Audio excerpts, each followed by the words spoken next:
somos do Faz Ciência, somos da área de projetos, é assim no segundo ano. Sou Marta, Rita e Sara. E estamos a realizar um workshop chamado Química em Ação, realizado com a ajuda dos professores Maria das Dores e Pedro Silva e com a professora Ana Paula Carvalho, que estão lá.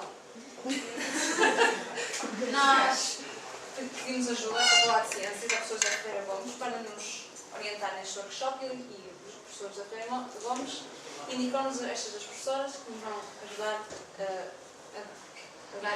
dinamizar este workshop. Pronto, vamos então. Muito boa tarde. Eu sou a Maria das Dores, minha colega Ana Paula. É gratificante, eu não posso deixar de dizer isto, chegar aqui e encontrar uma ex-aluna, ali a doutora Gabriela, e que de facto tem inclusive colaborado connosco na faculdade em algumas ações de formação, de maneira que é mais uma boa surpresa para hoje. Olha, de uma forma muito rápida, sem vos querer maçar, vocês devem perguntar o que é química, aqueles bichos raros que usam a química. Hoje em dia, quer dizer, é muitas vezes, não sempre, acho que as pessoas começam a ter outra sensibilidade, mas associa-se muito à palavra química, a algo muito pejorativo. Os químicos, os produtos químicos, os que têm atividade de químico. E eu vou só citar-vos ali um professor, Jack Baldwin, inglês, que trabalhou e ainda está ligado à Universidade de Oxford. Eu dizia há pouco aos vossos colegas que com certeza é do tempo dos vossos avós, se vocês são assim dos mais novos da família, mas é uma pessoa ainda presente, portanto hoje tem 72 anos, não mais do que isso, e ele diz: Chemistry is about making forms of matter that have never existed before. Eu não tenho nada contra o inglês, mas sou muito apologista de que se fale português em Portugal. De qualquer forma, achei que não devia traduzir a frase, porque já todos vocês sabem inglês, e de qualquer forma, em português precisávamos de mais palavras para traduzir o sentimento. Portanto, penso que isto vos diz algo. De facto, para fazermos tudo isto em química, o que é que nós temos? Quais são as nossas ferramentas? São átomos, e dos átomos, essencialmente, os eletrões, é aquilo em que os químicos mexem. Os químicos, quando não usam os núcleos, há químicos a trabalhar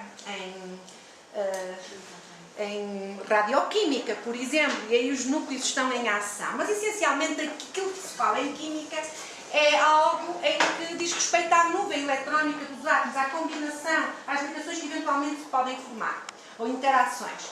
E, portanto, os átomos e os eletrões são essencialmente as ferramentas que se usam nas transformações. Eu usei aqui a palavra transformação, não disse reação, porque aos químicos interessam as reações e às vezes transformações que não chegam a ser reações.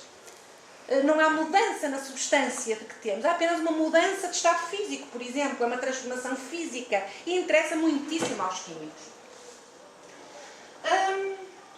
Reparem que, fruto da ação dos átomos, dos eletrões dos átomos, nós temos, em particular na segunda metade do século XX, formas de matéria novas, como sejam os plásticos, os detergentes, os contraceptivos, os medicamentos, ou muitos medicamentos, enfim, tudo isto substâncias que não existiriam se o conhecimento químico não existisse e não fosse usado, por assim dizer, para fazer transformações que levassem à sua preparação.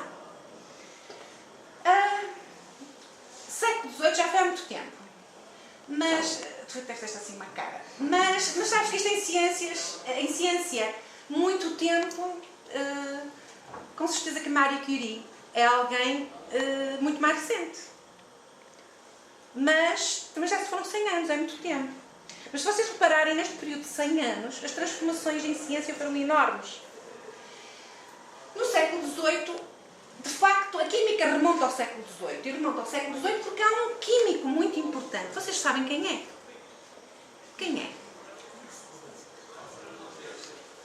lá ver o que é que vai ser. Eu consigo PowerPoint. É o criador da química moderna. Então, Lavoisier, diz-vos alguma coisa? Pronto. Estão a ver que ele está ali todo bem arranjado, não está bem como nós aqui com umas batas pindéricas ao lado daqueles adereços todos que o senhor usava. Mas reparem que eu escrevi ali, inicia a abordagem quantitativa da investigação em química. Efetivamente, reparem, quando vocês têm uma molécula de água, uma substância, água, se vocês romperem as ligações que existem na molécula de água, o que é que acontece? Ficam com água? Não. Portanto, de facto, uma coisa é falar de quantidade de matéria, quantidade de substância. E aí vocês falam de moles. É quantidade de substância. Nós podemos, de facto, dividir a quantidade de substância. Mas temos estruturas fundamentais, moléculas, que não podemos romper as ligações ou as interações intramoleculares se não deixamos de ter uma molécula. Está certo? Uma molécula de água é água, quer esteja em vapor, quer esteja em gelo, quer esteja água líquida. Certo? E, portanto, é de facto Lavoisier quem primeiro, se não o diz diretamente, estabelece esses princípios. Ainda no século XVIII, só para vos chamar a atenção, existe um cientista chamado Leblanc que introduz uma nova substância, o carbonato de sódio, usado no fabrico do sabão e do vidro.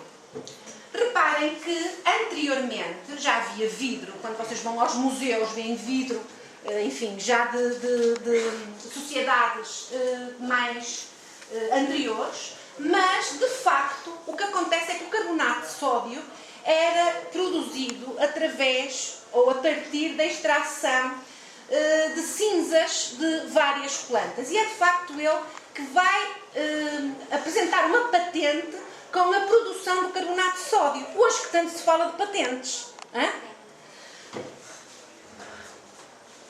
Ora bem, e agora, isto também não está, devia ter aparecido outra coisa primeiro, mas não faz mal. Ainda no século XVIII, mais para o fim do século XVIII, aparece de facto a máquina a vapor, não é?